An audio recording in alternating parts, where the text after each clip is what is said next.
After nearly 2 years of war in Ukraine, the northeast of Ukraine is being pounded by Russian missiles and bombs. Dangerous new levels as Vladimir Putin orders Russian troops to begin tactical nuke drills. February 24th, 2022. Russia invades Ukraine by launching a full-scale offensive. Strategically important areas such as Kyiv, power plants, and other major infrastructure are attacked with missile salvos. Infantry pours in from the north, east, and south, including amphibious landings in the critical port cities of Odessa and Mariupol. Russia's overwhelming numbers and superior firepower led most observers to predict that Ukraine would fall within just a few weeks. However, much to everyone's surprise, Ukraine not only survived the initial onslaught, they pushed most Russian forces back to their own borders, except in the Donbass, where the two strongest Russian-aligned separatist groups operate. Despite this initial success and notable instances of Ukraine achieving gains thought impossible, such as sinking several major Russian naval ships and hitting targets inside Russia, Ukraine has been on the back foot, suffering military defeats, shortages of critical supplies and munitions, political instability, and the increasingly faltering United States. Is Ukraine on the verge of defeat? But before we answer that question, I'd like to take a quick moment to thank our channel sponsor, Aura. As you all know, we make political content here and on our other channels. Unfortunately, that means some people don't like us very much. These days, a quick Google search is all it takes to find someone's personal information. Data brokers sell your information to scammers, spammers, and anyone else who may want to target you. Your full name, email, home address, health records, your relatives, it's all readily available for those who want to find it. That's why I've been using Aura to help keep my private details private. Aura shows me which data brokers are selling my information and automatically submits opt-out requests for me. This not only cuts down on the amount of spam I get, but also helps keep all my accounts safe from bad actors. I'll give you a real-world example. AT&T recently revealed that over 73 million customer records, both existing and former customers, were released on the dark web. They recommended that those affected change their passwords, monitor account activity, and consider credit freezes or fraud alerts from credit bureaus. This was a huge breach, but I don't have to worry. Aura does all of this for me. And best of all, I don't have to download a bunch of different apps just because some company couldn't keep my data secure.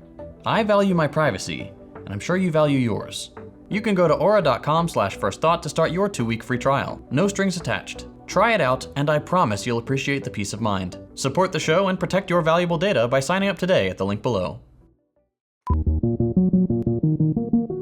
First, some history and clarification. This war didn't start in February of 2022. It began in the early 1990s during negotiations over the reunification of Germany, when US Secretary of State James Baker and German Chancellor Helmut Kohl promised Soviet President Mikhail Gorbachev that NATO would not expand eastwards.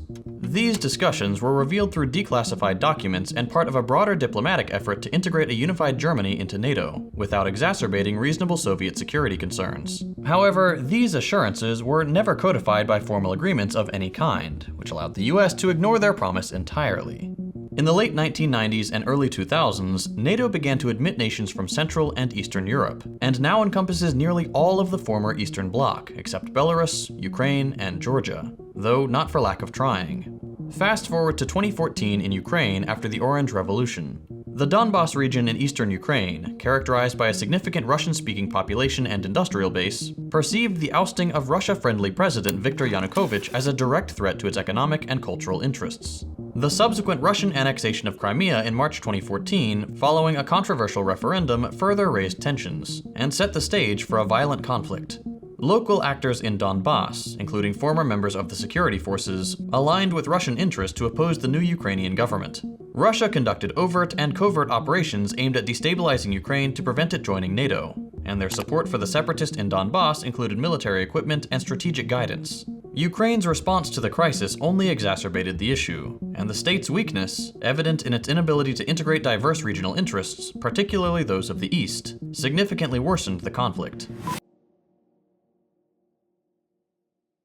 Ukraine began receiving warnings from the US about a Russian invasion in November of 2021.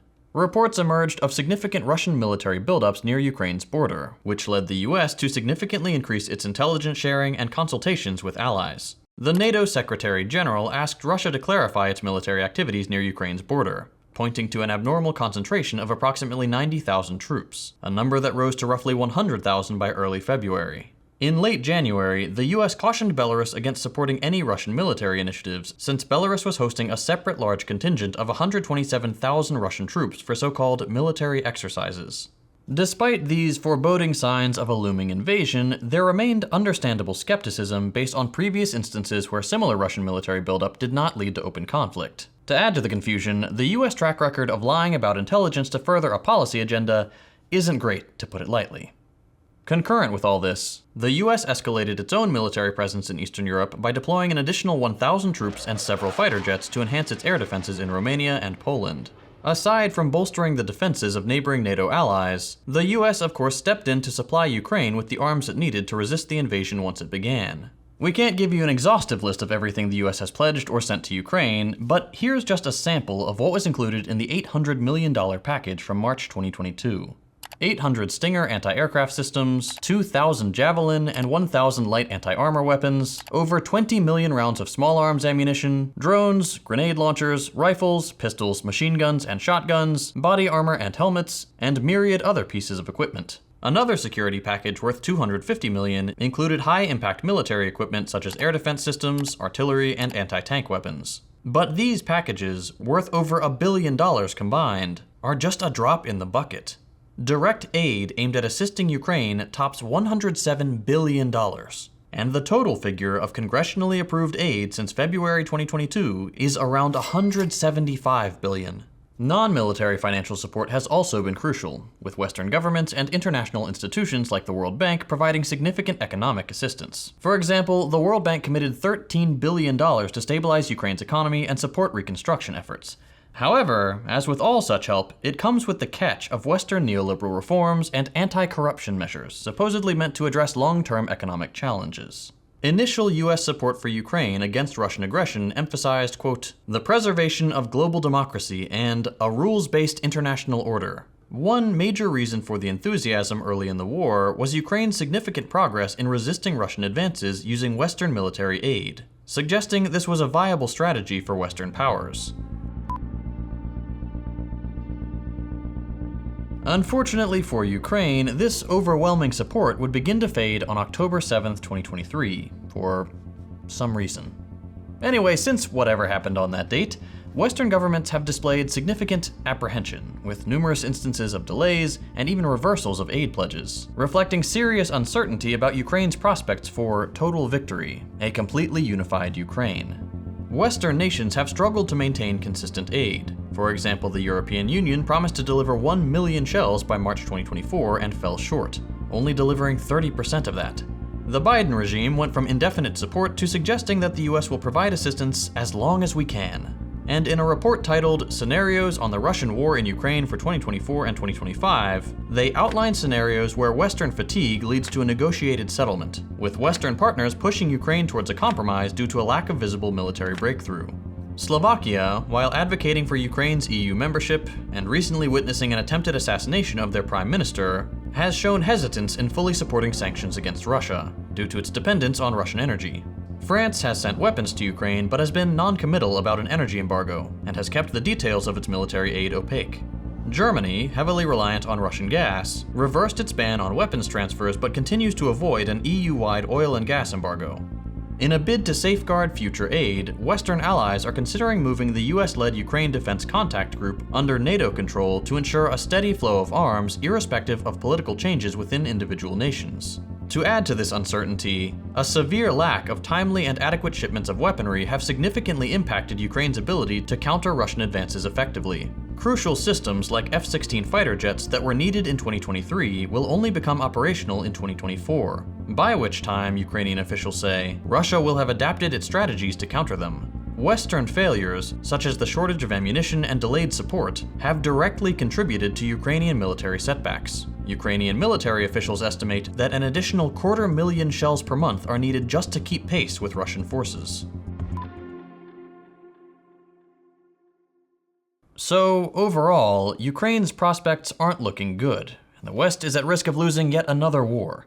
Here are just a few of the problems they face. The Kharkiv region has been a recent focal point of Russian advances. Despite fierce resistance, Ukrainian forces have struggled to hold their positions. Notable Russian advances have occurred near Kreminna and Bilohorivka, where Ukraine was unable to halt the momentum of the Russian 20th Combined Arms Army and other units. Intense bombardments, including a significant increase in glide bomb strikes, further crippled Ukrainian defenses in Kharkiv Oblast.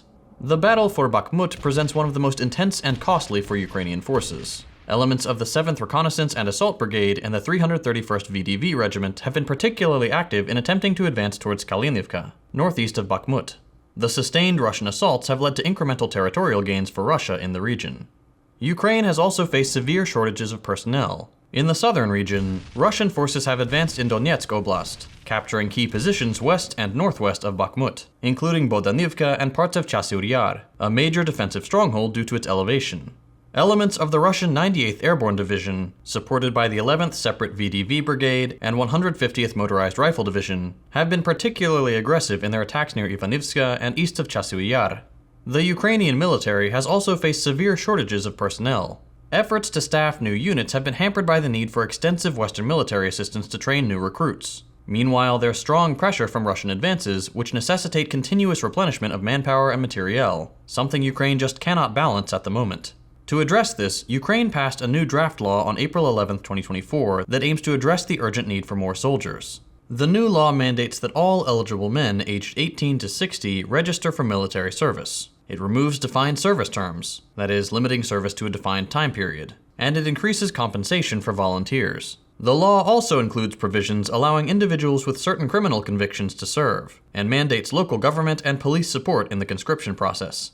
These changes have sparked significant public opposition due to concerns over indefinite duration of service, human rights, and the psychological impact on conscripts and their families. Russian missile and drone strikes have targeted Ukraine's energy infrastructure, significantly disrupting the country's thermal power plants and leading to widespread power outages. Russian forces have damaged or disrupted roughly 80% of electricity generation at these plants, exploiting the degraded Ukrainian air defense umbrella to collapse the country's energy grid. This has further strained Ukraine's military logistics and overall war effort, as the energy grid's degradation has compounded operational difficulties and disrupted civilian life. All in all, Ukraine's prospects don't look good. It appears the West is willing to sell it for peace, and allow Russia to keep the land they took during their military operation. So, appeasement. French President Emmanuel Macron has indicated the possibility of deploying French troops to Ukraine. This potential deployment includes several scenarios aimed at bolstering Ukrainian defenses and deterring further Russian advances. One scenario involves defending strategic locations, like Odessa, in the event of significant Russian advances. A strong French contingent could be deployed to secure the strategic port city, ensuring Ukraine's access to the sea. Another scenario considers establishing safe zones along Ukraine's border with Belarus, securing critical areas and freeing Ukrainian troops for combat operations in the east, thus preventing new Russian offensives. One question we should address is, if Russian troops were to kill French troops in the Ukrainian theater of war, would that automatically trigger Article 5? Thankfully, no. And the key word here is automatically. First, French troops deployed in Ukraine without NATO's collective decision would not automatically trigger Article 5. France would need to convince other NATO members that the attack constituted an attack on NATO itself. Second, since Article 5 requires a consensus among NATO members, each member would need to agree that the circumstances warrant a collective response. And given the divided political stances within NATO, achieving such consensus is unlikely, especially for a deployment not officially sanctioned by NATO. And third, historically, NATO has been cautious about direct military involvement in non-member countries to avoid escalation with Russia. So even if French troops were attacked, NATO might respond with non-military measures, such as more sanctions, rather than direct military retaliation. Ukraine's plight and likely eventual loss in this war marks another chapter in the decline of Western hegemonic power. Despite some surprising victories early in the conflict, Ukraine's chances of overcoming Russia's relentless advances now appear slim. The West's support, while substantial, has faltered. Key military aid arrives late or not at all, and vital support systems are either inadequate or delayed, leaving Ukraine to fend off a superior force with inferior, dwindling resources. While NATO's eastward expansion, despite assurances to the contrary, sowed the seeds of this conflict, we want to be clear that this does not justify Russia's invasion. It's simply the explanation given by Russia, and it's our job to report that. Regardless, the initial shock of Russia's invasion was met with global condemnation and a rush of military aid to Ukraine. But as the conflict dragged on and successes became fewer and farther between, enthusiasm began to wane. This shift became starkly evident after October 7, 2023, when the West's focus suddenly diverted for no conceivable reason, causing aid and support to Ukraine to become inconsistent.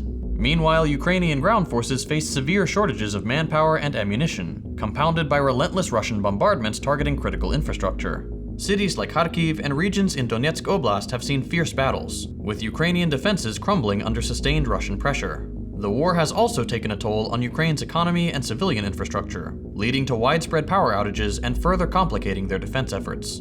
The promises of unyielding support from the West, the US in particular, have proven empty as always. With key allies showing reluctance to fully commit to mere sanctions, it's looking increasingly likely that Ukraine and the West will have to negotiate a settlement that cedes territory to Russia. Only time will tell the specifics, but what is now abundantly clear is that the United States' promises of total victory will not come to fruition. Episodes like this one are made possible thanks to our generous patrons on Patreon. If you'd like to help support the show, and get some great perks while you're at it, consider becoming a patron. Perks include access to our Discord server, early access to videos, ad-free episodes, and more. You can help us keep the channel afloat by becoming a patron at patreon.com/firstthought. Thanks for watching, and we'll see you next time.